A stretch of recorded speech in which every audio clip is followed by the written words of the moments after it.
മോദി സർക്കാരിന്റെ ജനവിരുദ്ധ നയങ്ങൾക്കെതിരെ ശക്തമായ പോരാട്ടവുമായി സിപിഐഎം 50,000-ത്തിലധികം ആളുകളെ പങ്കെടുപ്പിച്ചുള്ള ജൻ ആക്രോശ് ജാഥയുടെ സമാപനം നാളെ രാവിലെ ദില്ലി രാംലീല മൈതാനിയിൽ നടക്കും.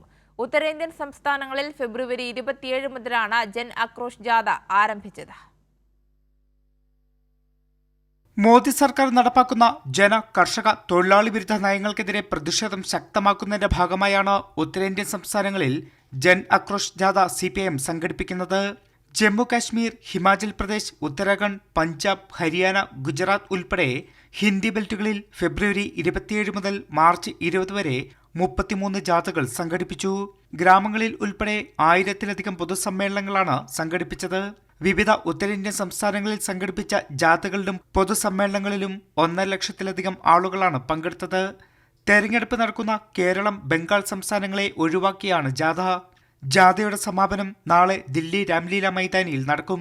തൊഴിലാളികളെ അടിമകളാക്കുന്ന ലേബർ കോഡുകൾ പിൻവലിക്കുക, മഹാത്മാഗാന്ധി തൊഴിലുറപ്പ് പദ്ധതി അട്ടിമറിച്ചു കൊണ്ടുവന്ന VB ജിറാംജി നിയമം പിൻവലിക്കുക, വൈദ്യുതി വിത്ത് ഭേദഗതി ബില്ലുകളിൽ നിന്ന് പിന്മാറുക, ഇന്ത്യ അമേരിക്ക വ്യാപാര കരാർ റദ്ദാക്കുക തുടങ്ങിയ മുദ്രാവാക്യങ്ങൾ ഉയർത്തിയാണ് ജൻ ആക്രോശ് ജാഥ സംഘടിപ്പിച്ചിരിക്കുന്നത്. മോദി സർക്കാരിന്റെ ജനവിരുദ്ധ നയങ്ങൾക്കെതിരായ പോരാട്ടം വരും നാളുകളിൽ കൂടുതൽ ശക്തമാക്കാനാണ് സിപിഐഎം തീരുമാനം. നാളെ നടക്കുന്ന ജൻ ആക്രോശ് റാലിയിൽ 50,000-ത്തിലധികം ആളുകൾ പങ്കെടുക്കും.